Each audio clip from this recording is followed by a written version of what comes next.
અમદાવાદમાં flower show 2026ને લઈને તૈયારીઓનો પ્રારંભ। જાન્યુઆરીના પ્રથમ સપ્તાહથી ફ્લાવર શો શરૂ થશે। ભારત એક ગાથા થીમ પર ફ્લાવર શો 2026નું આયોજન।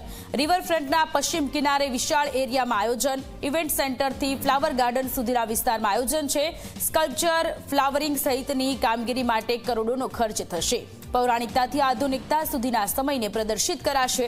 સરદાર પટેલની ફૂલોથી બનેલી સૌથી ઊંચી પ્રતિમા બનાવવામાં આવશે। 500થી વધુ પ્રજાતિના 7 લાખથી વધુ છોડ રોપવામાં આવશે। ગિનીસ બુક ઓફ વર્લ્ડ રેકોર્ડમાં ફરી સ્થાન મેળવવાના પ્રયત્ન।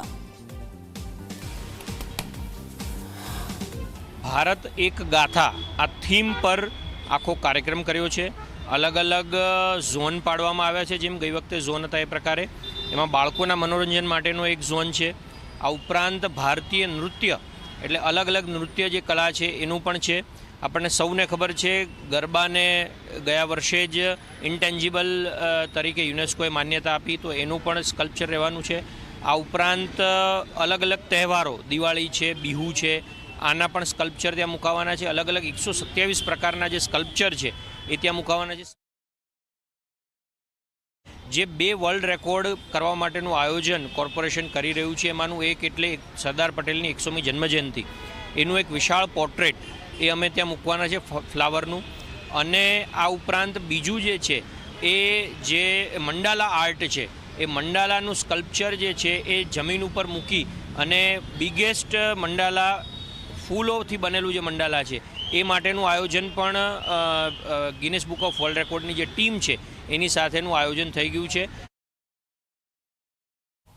દર વર્ષે જાન્યુઆરી મહિનામાં ગુજરાત સહિત દેશભરના જુદા જુદા રાજ્યના લોકો જેની આતુરતાપૂર્વક રાહ જોતા હોય છે એવા અમદાવાદના ફ્લાવર શોનું રિવર્સ કાઉન્ટડાઉન શરૂ થઈ ગયું છે। કારણ કે જાન્યુઆરી મહિનાની શરૂઆતમાં જે રીતે ફ્લાવર શોની શરૂઆત થાય છે તે માટે ખૂબ જ પૂર્વ તૈયારી માંગી લેતી હોય છે। આપ જોઈ શકો છો હાલમાં સાબરમતી રિવરફ્રન્ટના પશ્ચિમ કિનારે એટલે કે દર વર્ષે જ્યાં ઇવેન્ટ સેન્ટર ખાતે આ ફ્લાવર શો યોજાય છે ત્યાં તડામાર તૈયારીઓ ચાલી રહી છે।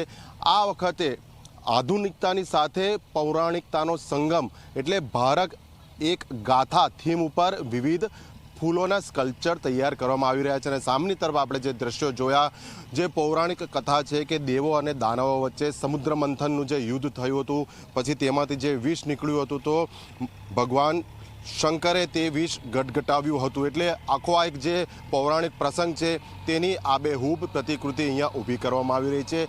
હજી તો આ તેનું જે સ્ટ્રક્ચર છે તેનો બેઝ બનાવવામાં આવી રહ્યો છે। હાલ જુદી જુદી તમામ જે પ્રતિકૃતિ છે તે આપ જોઈ શકો છો। દૂરની તરફ જે ઈસરોનું સ્પેસ શટલ છે તે પણ જોવા મળી રહ્યું છે। તો તાજેતરમાં જે ભારત પાકિસ્તાન વચ્ચે ઓપરેશન સિંદૂર થયું હતું તો ભારતના જે શસ્ત્રો હતા, એર ડિફેન્સ સિસ્ટમ હોય, પ્લેન છે કે પછી અન્ય મિસાઇલ્સો છે તેની પણ પ્રતિકૃતિ તૈયાર કરવામાં આવી રહી છે। તો દેશના જુદા જુદા રાજ્યોની જે લોક પરંપરાગત જે નૃત્ય શૈલી છે, અન્ય જે પૌરાણિક પ્રસંગો છે તેને પણ અહીંયા ફ્લાવર શોમાં સમાવવામાં આવી રહ્યા છે। એટલે આપ જોઈ શકો છો વિવિધ જે યોગ મુદ્રા કરતા અન્ય વ્યક્તિનું સ્વરૂપ હોય કે પછી દક્ષિણ ભારતની નૃત્ય શૈલી હોય, ઉત્તર ભારતના, પૂર્વ ભારતના વિવિધ નૃત્યો હોય તેની પ્રતિકૃતિ પણ હાલમાં ઊભી કરવામાં આવી રહી છે। આ તમામ પ્રતિકૃતિને એકથી એક ચડિયાતા સુંદર રંગબેરંગી ફૂલોથી સજાવવામાં આવશે। એટલે જે પ્રમાણે લગભગ 15-20 દિવસ સુધી આ ફ્લાવર શો ચાલતો હોય છે।